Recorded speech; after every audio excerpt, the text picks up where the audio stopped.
अब मैं चाहूँगा कि माननीय राज्यपाल महोदया को अंगवस्त्र भेंट किया जाए। जो हमारे श्री कल्की धाम की तरफ से जो लोग हैं, मनीन जैन भी उसमें सहयोग करें। मैं उपेंद्र जी से भी, उपेंद्र राय से, डॉक्टर उपेंद्र राय से करूँगा, वह भी अंगवस्त्र, सत्यानंद अंगवस्त्र माननीय राज्यपाल महोदया जी को भेंट कर रहे हैं। आप सबसे आग्रह, इन पलों को कैद करते हुए जोरदार तालियों से इन पलों का स्वागत। उषा रमन जी,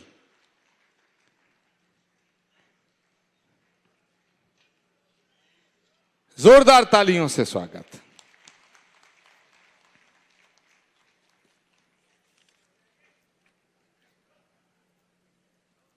महेश अग्रवाल भी उन्हें कुछ भेंट कर रहे हैं, जोरदार तालियों से स्वागत। ये हमारी परंपरा रही है कि जो अतिथि होता है हमारे लिए भगवान की तरह होता है। हमारे शास्त्र कहते हैं अतिथि देवो भव। इसी कल्पना को, इसी सूत्र को आत्मसात करते हुए हम उत्तर प्रदेश की माननीय राज्यपाल आनंदीबेन जी का एक बार पुनः हार्दिक स्वागत करते हैं। जोरदार तालियों से स्वागत। सभी अपना अपना स्थान ले लेंगे, सभी अपना अपना स्थान ले लेंगे। इससे पहले कि मैं उत्तर प्रदेश की राज्यपाल महोदया को उद्बोधन के लिए आमंत्रित करूं, माननीय राज्यपाल महोदया अपना आशीर्वचन देने के लिए डाइस पे हैं। मैं श्री कल्की धाम के सभी भक्तों से, पूज्य संतों से आग्रह करना चाहता हूं, एक बार खड़े होकर अपने अपने स्थान पर खड़े होकर के सभी अपने अपने स्थान पर खड़े होकर के एक ऐसी महान विभूति का स्वागत करें। जोरदार तालियों से उत्तर प्रदेश की राज्यपाल श्रीमती आनंदीबेन पटेल जी का हार्दिक स्वागत। माननीय राज्यपाल महोदया। श्री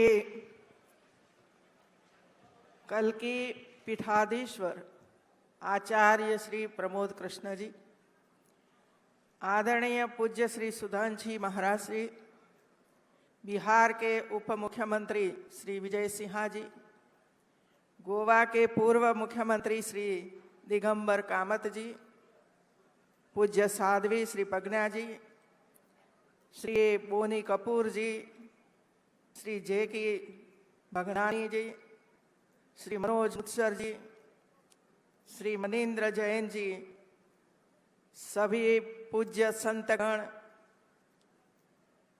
प्यारे बच्चे, प्रशासनिक अधिकारी, कर्मचारी गण,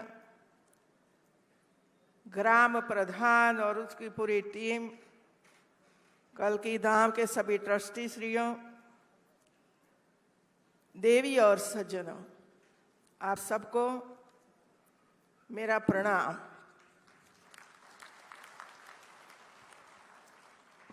श्री कल्की धाम की स्थापना दिवस के अवसर पर आयोजित भू उत्खनन समारोह की इस मधुरम और मनोरम बेला पर मैं समस्त धार्मिक जगत को बड़ी श्रद्धा और पवित्र भाव से हार्दिक बधाई एवं शुभकामनाएं देती हूँ।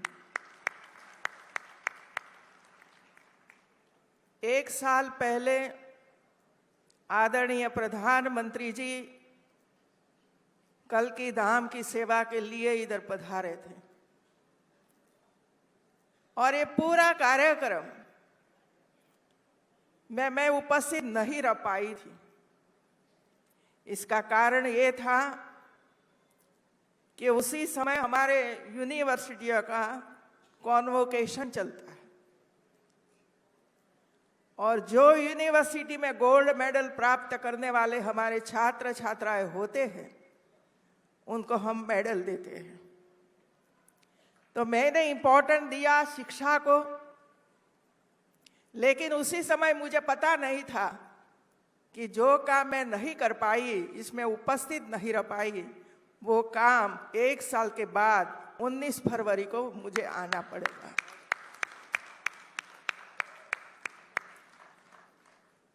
और इसी वजह से आमंत्रण देने के लिए राजभवन में प्रमोद कृष्ण जी स्वयं पधारे थे मित्रों, और आधा घंटा तक, लगभग 30-35 मिनट तक कल्की धाम का पूरा इतिहास मुझे बताया था। और इतने भावुक से ये इतिहास मुझे बताते थे, मैं भी भाव विभोर हो गई थी कि 18 साल तक इंतजार करना, कितनी कठिनाइयों का सामना किया होगा, कितने लोगों की गालियां भी सुनी होगी। भाई, जिस तरह आज हमारे प्रधानमंत्री भी गालियां सुन रहे हैं, अच्छा काम करने वालों को तो वही सुनना पड़ता है बार बार।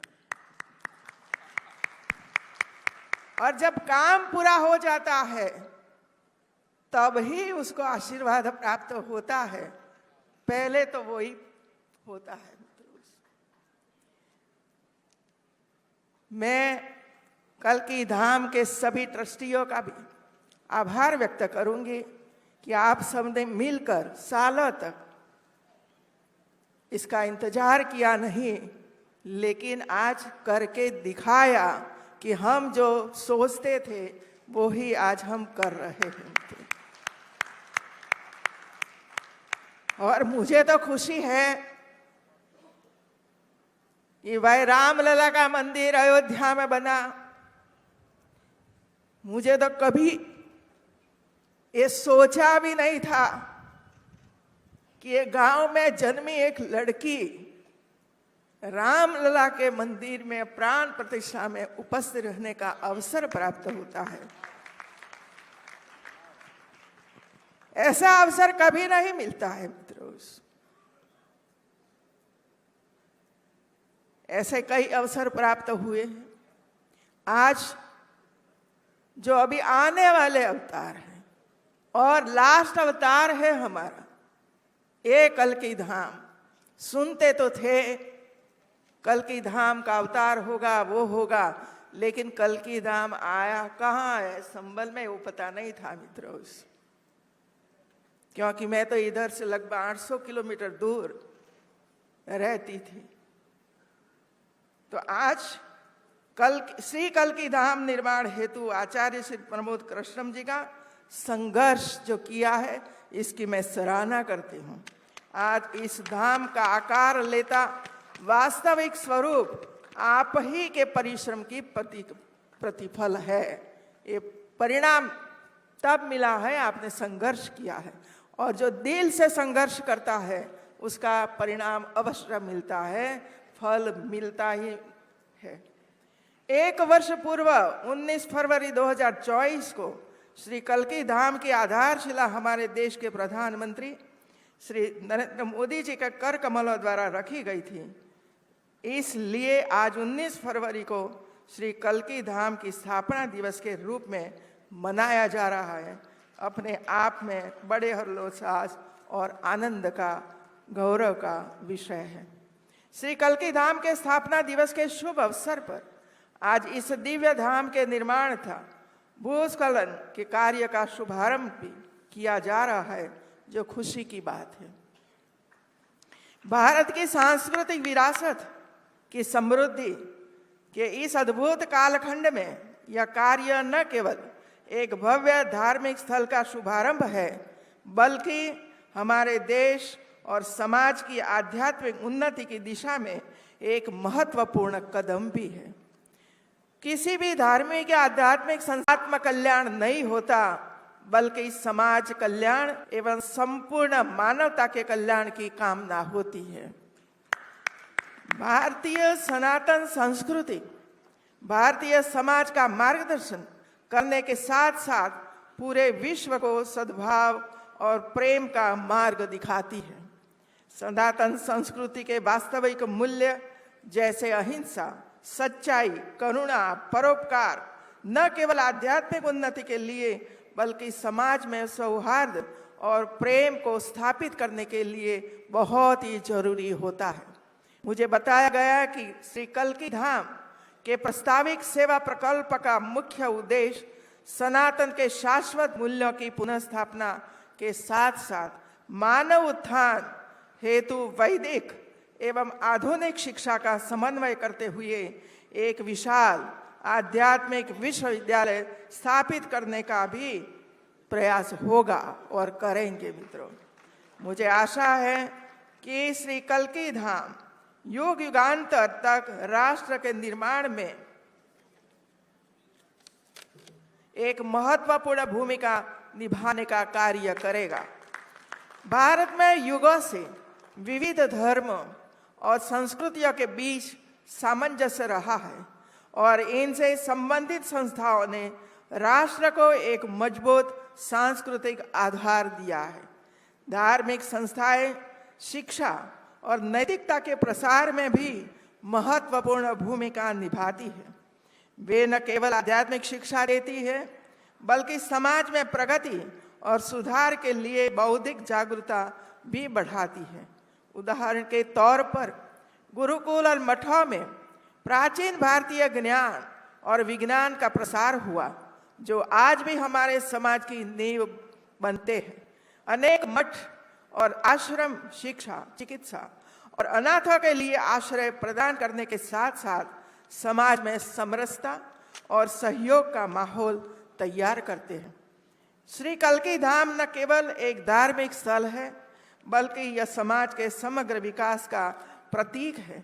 यहाँ की स्थापना का उद्देश्य केवल आस्थाओं को संजीवनी देना नहीं है बल्कि यह समाज के हर वर्ग, हर आयु और हर क्षेत्र के लिए एक सकारात्मक बदलाव की शुरुआत है।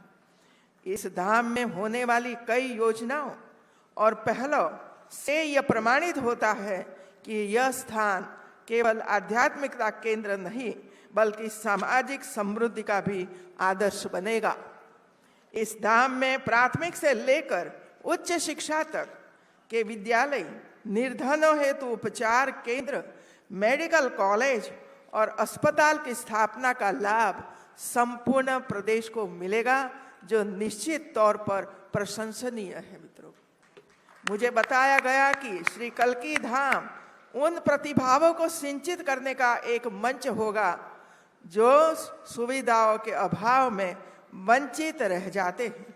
इसके साथ साथ यहाँ एक विशाल संग्रहालय तथा पुस्तकालय की भी स्थापना होगी, जो सनातन भारतीय संस्कृति के दर्शन कराएगा। अनुभवी आचार्य की देखरेख में भारतीय ज्ञान और योग की जानकारी एवं प्रशिक्षण प्रदान करना भी सराहनीय है।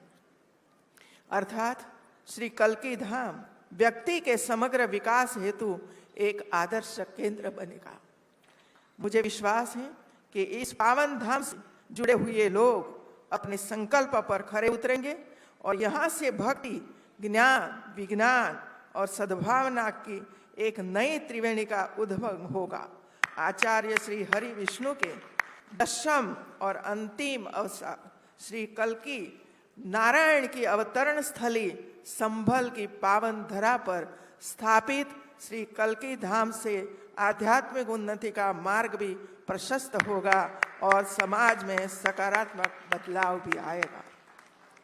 श्री कल्की धाम के निर्माण में जुटे सभी श्रमिक, इंजीनियर, आर्किटेक्ट्स और उन सभी लोगों को जो इस महान संकल्प को पूरा करने के लिए संकल्पित है, मैं उन सभी को एक बार पुनः आज के इस ऐतिहासिक दिवस पर आत्मीय बधाई और शुभकामनाएं देते हुए और भी बात करूंगी। कहाँ गया मेरा कागज? जी मित्रों, काफी कुछ इधर होने वाला है और होना भी चाहिए, क्योंकि इसकी बहुत ही जरूरत है। मैं पिछले 20 साल से गुजरात में शिक्षा में काम किया है, अनेक डिपार्टमेंट देखे हैं। इसके बाद पिछले 6-7 साल से राज्यपाल के रूप में काम कर रही हूं। मैंने आचार्य श्री को पूछा कि कैसे बनाओगे सब कुछ, पैसा कहां से आएगा? तो बड़ी चिंता में थे, बड़ी चिंता में थे। मित्र, गुजरात में जो भी काम होता है ये दान से होता है, दान से होता है। मित्रों, चाहे स्वामीनारायण भगवान का मंदिर हो, चाहे रामलला का भव्य और दिव्य मंदिर अयोध्या में जो बन रहा है, ऐसे कई मंदिर मैंने देखे हैं जो पब्लिक मनी से होता है। हमारे आध्यात्मिक गुरु विवेकानंद जी उनका केंद्र बनाया, घर घर जाकर एक एक रुपया इकट्ठा किया, सरकार की कोई मदद नहीं। और ये भव्य दिव्य आध्यात्मिक केंद्र, आज लाखों लोग वहां जाते हैं, दर्शन करते हैं, संकल्प करते हैं और अपने अपने क्षेत्र में जाकर सेवा के काम करते हैं। रामलला के मंदिर में दान देने वाले कितने लोग आगे आए मित्रों, 1 रुपया भी देने के लिए वहां पहुंचे थे। यही तो हमारी मूड़ी है मित्रों। गुजरात में पटेल समाज है मित्रों। सरकार को कोई भी काम करना हो, चाहे हॉस्टल बनाना हो, चाहे स्कूल बनाना हो, चाहे यूनिवर्सिटी बनाना हो, चाहे हॉस्पिटल, बड़ी हॉस्पिटल बनाना हो और गरीब की सेवा करनी है और गरीब के बच्चों को पढ़ाना है, तो वो ही आगे आते हैं और सब कुछ काम करके गुजरात की भूमि को पवित्र बना देते हैं मित्रों। इसमें सरकार कोई मदद नहीं करती। मैं, हमारे वरिष्ठ लोग इधर बैठे हैं, मैं जब शिक्षा मंत्री थी तब डांग डिस्ट्रिक्ट पूरा आदिवासी क्षेत्र मित्रों, और वहां इतनी बदियां चलती थी, मुझे बहुत ही चिंता होती थी कि इसको किस तरह हम डेवलपमेंट करें। तो मैंने सोचा कि सूरत को हम डायमंड सिटी बोलते हैं, तो डायमंड वालों को ही मुझे पकड़ना पड़ेगा और पूरी डायमंड इंडस्ट्री में काम करने वाले लोगों को मैंने बुलाकर उसको रिक्वेस्ट किया कि आप पूरा डांग जिला संभालो। आपको मैंने दे दिया डांग जिला, वहां स्कूल बनाइए, हॉस्टल बनाइए और हॉस्पिटल बनाइए और लोगों की सेवा करिए। और आज सरकार को कुछ नहीं करना पड़ता है, वो ही संभालते हैं। ये शक्ति है समाज के पास, ये शक्ति है समाज के पास। आध्यात्मिक शक्ति तो होती है मित्रों, लेकिन दान देने की शक्ति भी है। और ये दान से जो ज्ञान प्राप्ति हमारे समाज को होती है, वो ही बदलाव लाती है मित्रों, वो ही बदलाव लाती है। क्योंकि उनके साथ उसका जुड़ाव हो जाता है कि ये मैंने स्कूल बनाई है और इधर पढ़ने वाले सभी बच्चे आदर्श के रूप में बाहर निकलना चाहिए, उस आदर्श के रूप में। और इसी वजह से मैंने कहा, क्या मैं बताऊं कि दान देने की बात करूं? तो बताया कि करिए मित्रों, हमें जिम्मेवारी है। इतना बड़ा और ये भगवान का अवतार होने वाला है और उसका मंदिर बनता है और हम इसमें 1 रुपया भी दान न कर पाए तो हमारी शक्ति को क्या, हमारा अवतार का क्या भाई? ये भगवान ने हमें जन्म दिया है धरती को पल्लवित बनाने के लिए, ये धरती को ज्ञानवान बनाने के लिए, ये धरती को समानता देने के लिए, गौरव के लिए। तो हम एक थोड़ा सा काम तो कर दे मित्रों। और इसी वजह से जब मैं बोलती हूं तो मैं करके दिखाती हूं मित्रों। और इसी वजह से मैं 5,11,111 रुपया में दान करती हूं मित्रों। जोरदार तालियों से उनकी इस भावना का स्वागत। तक आपको याद करेंगे लोग, पीढ़ियों तक याद करेंगे मित्रों। रामलला का मंदिर बनना जा रहा था, कई हमारे वरिष्ठ लोग, कई हमारे साधु संत गांव गांव गए, प्रचार किया, लोगों को मिले, समझाया और आज वो भव्य रामलला का मंदिर तैयार हो रहा है। वैसा ही ये अवतार, 10वां अवतार, लास्ट अवतार, इसमें हम दान करें तो आने वाली पीढ़ी हमें याद करे कि मेरे पापा ने, मेरे दादा ने इसमें दान दिया था और इसी वजह से भवन बना। मुझे खुशी हुई, इधर कई केंद्र बनने वाले हैं। ये सिर्फ दर्शन करने का माध्यम नहीं बनना चाहिए मित्रों, वहां बच्चों की शिक्षा होनी चाहिए। कोई बच्चा भिक्षा मांग कर न खाए, कम से कम ये विस्तार इसमें जुड़ जाए मित्रों। और मुझे खुशी है कि जब मैं इधर आने वाली थी तब हमारे डीएम ने मुझे पत्र भेजा कि क्या हम जो बच्चों को भिक्षा मथे मुक्त करवाया है उसको आप मिल पाओगे। तो मैंने तुरंत हाँ बोला, सबसे पहले मैं उनको मिलूंगी, आप मत चिंता करिए। यही समाज है, सालों तक भिक्षा मांग कर अपना पेट भरना और हम जो खाते हैं वो पच नहीं पाता है, ऐसी स्थिति बनी हुई है समाज में मित्रों। लखनऊ में 500 से ज्यादा बच्चों को भिक्षामथी मुक्ति करवाई और सबको स्कूल में जोड़ दिया मित्रों, सबको स्कूल में जोड़ दिया कि पढ़ो जाओ कर वहां। और वो ही बच्चों को बैंड सिखाया और 26 जनवरी की जो रैली निकलती है, झांकी निकलती है, इसमें बैंड में सबसे पहले स्थान प्राप्त किया। जो बच्चे भीख मांगते थे आज बैंड बजाते हैं मित्रों। तो यही काम है हमारा, यही काम है मित्रों। समाज में जो बदिया है, मैं जेल का दर्शन करने के लिए जाती हूं, वहां मिलती हूं हमारी महिलाओं को, पूछती हूं क्यों सजा हुई। मित्रों, संकल्प करके जाइए कि हम दहेज की मांग नहीं करेंगे, दहेज की मांग नहीं करेंगे। ये कल की धाम है मित्रों। दहेज नहीं देने से हमारी होनहार बेटियां की हत्या हो गई। क्या यही हमारा समाज है? क्या ये हमें मंदिर में दर्शन करने के लिए जाते हैं तब वो ही हम लेकर आते हैं वहां से?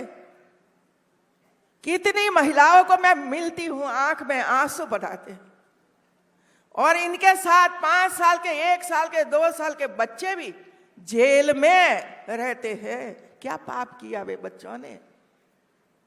सोचिए मित्रों, 2-5 लाख रुपए से जिंदगी नहीं चलती है, जिंदगी पूरी नहीं होती।